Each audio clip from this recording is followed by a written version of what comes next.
Hey everyone, so this is going to be the hip flexor video. So reverse squat, L sit, leg lift, all of them are going to be in this video right here.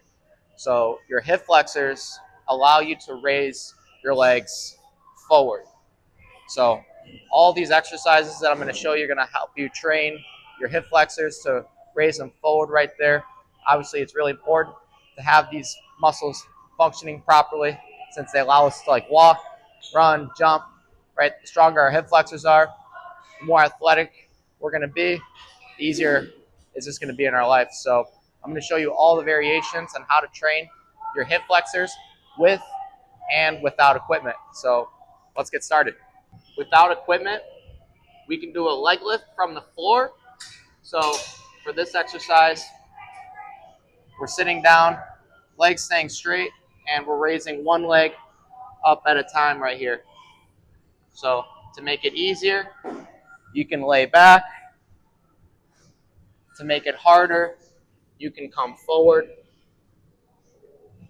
You can also progress this to double leg as well.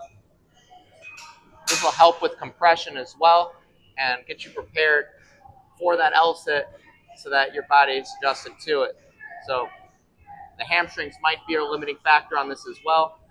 I go over that in all the other videos to open up the hamstrings, RDLs, elephant walks, all of that stuff is in the playlist, and I'm going to be redoing all those too. So definitely keep working on this and the hamstrings, and this should start to get better and better over time the more you do it. Once you feel pretty comfortable on the floor with those leg lifts, we can start to work on holding yourself up with parallettes, dumbbells, kettlebells, anything that allows you to lift yourself up. So you can work on working on depression and elevation of your shoulders here. And we can do the same things here. Single leg, right? The next variation of this would be holding like a tuck. Once we get comfortable holding ourselves up, and those leg lifts there too. So with a tuck, it's keeping ourselves up, just trying to hold us as long as possible right here. So we can keep progressing through these exercises right here. Right, once you got that tuck, you can start to kick out one leg at a time for reps.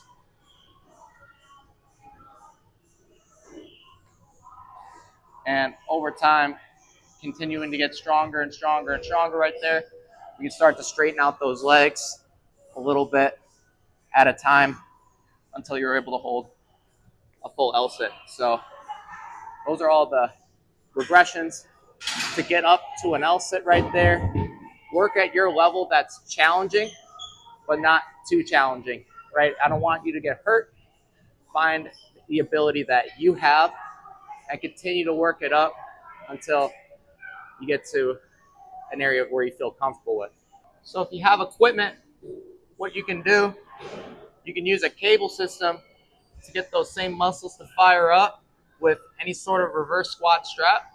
There's even some straps that we have here that you can wrap around your ankles and start to pull back on something where you're bringing your knees up and down. So that would be a reverse squat right there. I would recommend getting the piece of equipment. You can find them online for 20 to 40 bucks, depending on the quality. Most people won't need the higher quality one since you're not going to need too much load. If you're stronger, I would highly recommend investing into like a $40, $50 reverse squat strap just so that it doesn't tear. I found that most of them tear if you're going pretty heavy on it. So for the reverse squat, you're using the cable with the attachment, pulling your legs back and forth. I would hold on to something as well back there, like grab a bench, put some weight on it so that you have a stable surface to hold on to for that.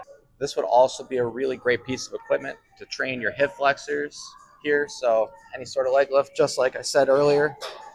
So again, with this, right, you can go tuck, you can go tuck, with one leg out.